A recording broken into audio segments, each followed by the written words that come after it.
At some point today, you will be surrounded by people and still feel completely alone. Not dramatically, not in a way you'd tell anyone about, just a quiet, persistent sense that something is missing, that the people around you are somehow not quite reaching you.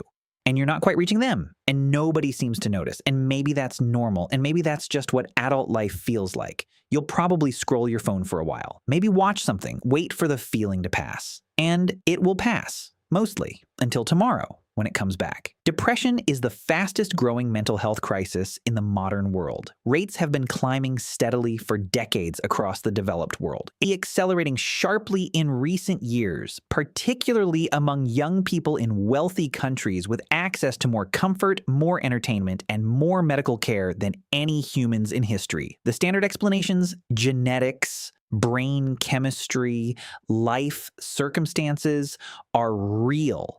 And they matter, but they don't explain the pattern. They don't explain why the places with the most resources, the most stability, and the most treatment options are also the places with the highest rates of depression and loneliness. They don't explain why something that was genuinely rare in pre-industrial societies has become one of the defining experiences of modern life. And they especially don't explain what happens when you look at the societies where depression remains relatively uncommon. And notice what those societies still have that ours has almost entirely lost. Your ancestors didn't have antidepressants. They didn't have therapists or mood trackers or weighted blankets or any of the vocabulary we've developed for describing the particular texture of modern psychological suffering. What they had was something so structurally different from the way most people live today that comparing the two requires a genuine shift in how you think about what human beings actually need to function. Start with the most basic fact. For the overwhelming majority of human history,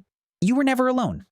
Not truly alone, not in the way modern people routinely experience aloneness. Hunter-gatherer groups averaged 20 to 50 people living in close, continuous physical proximity, sleeping near each other, working near each other, eating together, moving through the world as a unit. The modern equivalent doesn't really exist. The closest thing most people have is a family household, but even that typically disperses for the majority of waking hours to separate offices, separate schools, separate screens, and separate rooms. The background hum of human presence that your ancestors experienced as a constant, unavoidable feature of daily life is something most modern people encounter only in deliberately scheduled social events, which is itself a telling sign of how thoroughly we've engineered it out of the default structure of a day. Neuroscientists studying social pain, the brain's response to isolation and disconnection, have found that the human nervous system processes prolonged aloneness as a threat signal, not a metaphorical threat, a biological one. The same neural pathways that respond to physical danger activate in response to sustained social isolation. Your body reads loneliness the way it reads a predator, as something requiring an urgent response, flooding you with stress hormones, keeping your threat detection systems on high alert, making sleep harder and concentration harder, and everything slightly more effortful than it should be. This response evolved because for 300,000 years,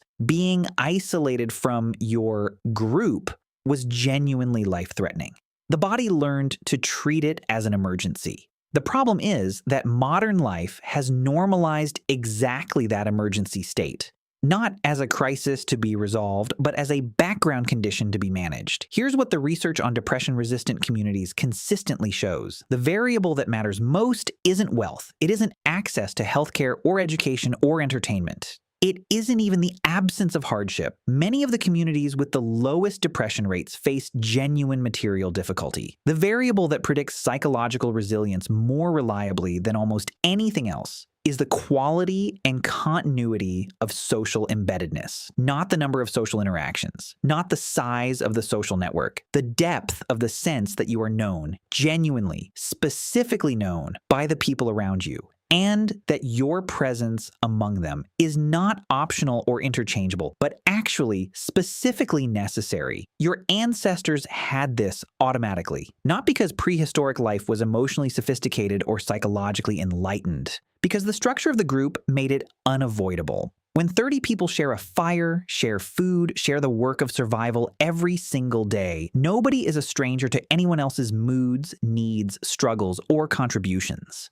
You cannot be invisible in a group that size living that closely. Your absence is immediately noticed. Your distress is immediately visible. Your recovery is something the group participates in, not because they've decided to be supportive, but because the proximity makes participation automatic. The social containment of suffering that prehistoric humans experienced wasn't a therapeutic intervention. It was just what happened when people lived close enough together that nobody's pain could go unnoticed for long. Now, think about what modern life replaced that with. Not nothing, but something structurally different in almost every relevant way. Larger living spaces, meaning more physical privacy and more physical isolation. Work environments organized around individual productivity rather than collective presence. Digital communication that allows constant contact without physical proximity. The worst of both worlds for a nervous system built to require the actual bodily presence of other humans, not their text representations. Scheduled social events that require deliberate effort to arrange rather than the spontaneous, unavoidable togetherness of a small group sharing a camp.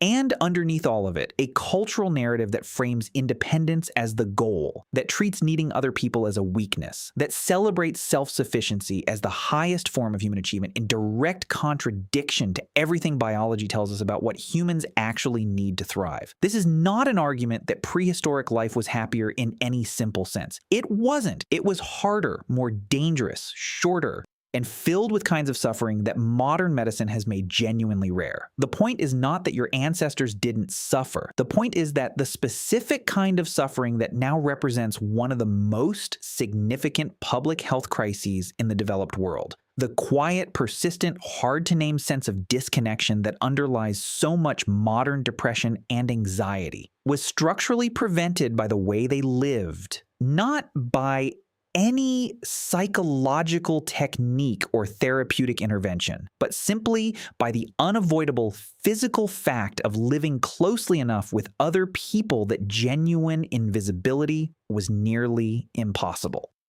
You were not built to be alone for the majority of your waking hours. You were not built to go days without genuine physical proximity to people who know you. You were not built to manage psychological distress primarily through individual coping strategies because for 300,000 years, distress was something the group metabolized together automatically as a structural feature of shared life rather than a personal problem requiring a personal solution.